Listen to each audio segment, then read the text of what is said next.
Video দেখছেন, আমরা সকালবেলা ঘুম থেকে উঠে যে কিছু কিছু খাবার আছে যেগুলা খাওয়া যাবে না, আবার কিছু কিছু খাবার আছে ঐশ্বরিক, মানে খাইলে আপনার লাভ হবে, আপনার আয়ু বাড়বে।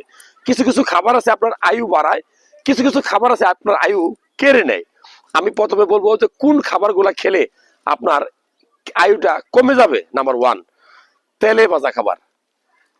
মনে রাখবেন, আপনি যত তেলে ভাজা খাবার খাবেন আপনার তত বেশি আয়ু কমবে। কারণ কি, অতিরিক্ত তেল আপনার পেটের ভিতরে, লিভারের ভিতরে চর্বি জমাবে, রক্তের কোলেস্টেরল বাড়বে, আলটিমেটলি কি fatty liver, liver cirrhosis, cancer, এবং রক্তে কোলেস্টেরল মানে আপনি স্ট্রোক। সো আপনি এই খাবারটা বয়কট করতে হবে। আর নাম্বার টু, খুব গুরুত্বপূর্ণ, আমরা অনেকেই প্রচুর লবণযুক্ত খাবার খাই। লবণ খাওয়াটা একটা অভ্যাস। মনে রাখবেন, অনেকে গ্রামে বলে না যে লবণ খেলে রক্ত পানি হয়। বুঝলেন, এটার মানে হলো রক্তের লবণের ভিতরে থাকে সোডিয়াম। যত বেশি লবণ আপনি খাবেন, কাঁচা লবণ খাবেন, আপনার রক্তের পরিমাণটা বাড়বে। কারণটা কি? কারণটা হলো সোডিয়াম আপনার রক্তটা পানিটা ধরে রাখে, এই জন্য ভলিউমটা বাড়বে এবং আপনার প্রেসার বাড়বে। আলটিমেটলি আপনার কিডনি ড্যামেজ হবে, আপনার হাইপার টেনশন হবে, আপনি মারা যাবেন স্ট্রোকে অথবা হার্ট অ্যাটাকে।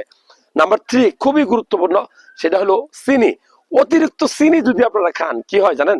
আপনার ওজন বাড়বে, ওয়েট গেইন হবে। যত বেশি ওজন হবে তত বেশি আপনার হার্ট অ্যাটাক, ব্রেন স্ট্রোক এবং ডায়াবেটিস হওয়ার সম্ভাবনা বাড়বে। আয়ু বাড়ে না কমে? অবশ্যই এগুলোতে আয়ু কমে। এই যে তিনটা খাবার বলছি, এছাড়া আপনি যত প্যাকেটজাত খাবার, আপনি ধরেন চিপস খাচ্ছেন, একটা জুস খাচ্ছেন, হ্যাঁ, একটা কেন খাচ্ছেন, এই যে ড্রিঙ্কস, সফট ড্রিঙ্কস, এগুলো সবগুলাই আপনার আয়ু কেড়ে নিবে। সো ডিয়ার ভিউয়ার্স, আপনি খাওয়ার সময় একটু খেয়াল রাখবেন।